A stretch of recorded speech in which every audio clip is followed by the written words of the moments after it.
The moment I knew my marriage was over wasn't when she lied. It was when her location didn't match her story. For 6 years, my wife thought I was drifting. No office, no title, no visible ambition. She moved through life like everything was measurable: promotions, meetings, titles.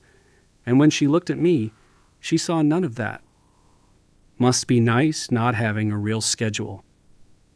You're lucky I can carry things while you figure stuff out. I never argued because I wasn't lost. I was just building in a way she couldn't see. Things changed when her new boss showed up. Longer hours, later dinners, strategy meetings that somehow never happened at the office. She started dressing differently too, not for me, for those meetings. The first crack wasn't emotional, it was logistical. One Tuesday, she told me she'd be in the office all afternoon, but around 2 p.m. Our shared car app showed the car parked downtown, nowhere near her building. I didn't confront her. I didn't ask questions. I just noted the timestamp. After that, the pattern became impossible to ignore. Same days, same gaps, same explanations that sounded right until you looked closely, and one night, she came home with a faint scent on her, not perfume, cologne. That's when something in me went quiet. I stopped reacting and started observing. I didn't check her phone, didn't follow her, didn't accuse her of anything. I just watched the data. Because data doesn't lie, what she never understood about my work-from-home life was that I wasn't guessing. I was already inside systems she didn't even know existed. I worked with a small investment group, nothing flashy. We handled back-end operations, vendor payments, payroll systems, financial infrastructure, the kind of work nobody notices. Until something stops working, one of those systems was connected to her company. I didn't think much of it at first, until one night at dinner she mentioned her boss's name and the department they were restructuring.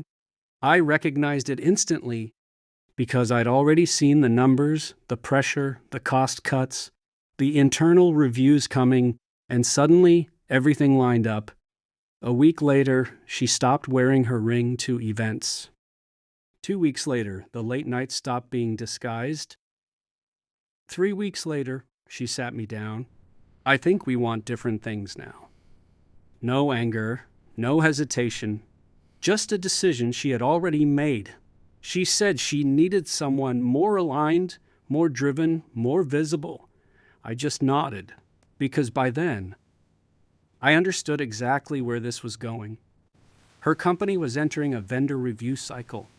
Contract audits, approval chains, department evaluations, and the firm I worked with had just been pulled into that process, including systems her boss was responsible for. I didn't interfere. I didn't target anyone. I just didn't step away. A few days later, there was a scheduled review call. Her boss was on it, she was on it, and so was I. I joined with my camera off, listened, let them talk. Then someone asked a simple question: who has final approval on this? My name came up. I turned my camera on.